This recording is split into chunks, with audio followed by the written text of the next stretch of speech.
Bon, ça c'est une question un petit peu plus difficile.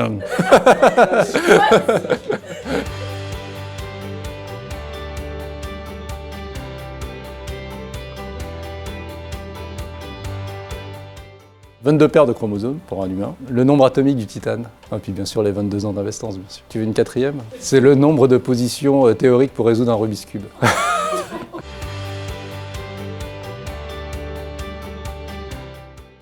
Alors, 22 ans, j'étais encore étudiant et j'étais en train de bûcher mon mémoire de DEA qui était l'intelligence artificielle au service des stratégies financières complexes. J'espère que ça n'a pas donné lieu à la crise des subprimes après.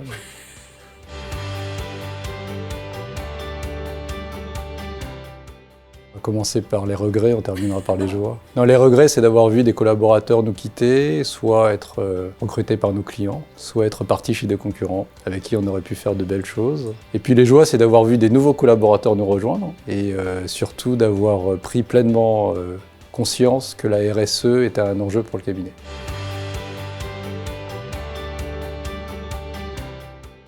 C'est une question facile, ça. Se différencier des autres cabinets, on est les meilleurs déjà. Non, une légitimité qui s'exprime par les 22 années d'existence. Ça peu de cabinets longs et on est dans un milieu ultra concurrentiel. Beaucoup de cabinets ont été créés depuis, mais peu ont été résilients. Et puis des convictions fortes autour de l'innovation et autour de la RSE.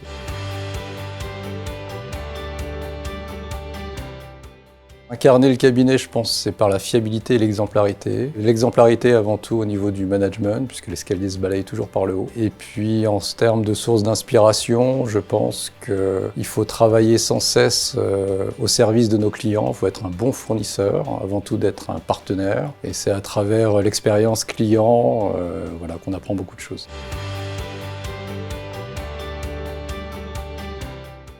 Alors les vœux pour Investance, c'est que l'on continue bien sûr à être très fiable, qu'on réalise de très belles missions. Alors dans une pyramide de Maslow, c'est qu'on reste tout en haut par rapport à nos concurrents et puis surtout c'est un message à nos concurrents qu'ils continuent à nous copier. Pari réussi, c'est qu'on arrive pour les prochaines années à garder une position forte en termes de posture d'entreprise à mission. Donc c'est le vrai challenge sur les prochaines années, c'est qu'au-delà du label et au-delà de l'envie, au-delà de nos nouveaux statuts, qu'on embrasse pleinement cette nouvelle typologie de statut, et puis ensuite que les collaborateurs puissent s'épanouir au titre de leur mission et au sein du cabinet.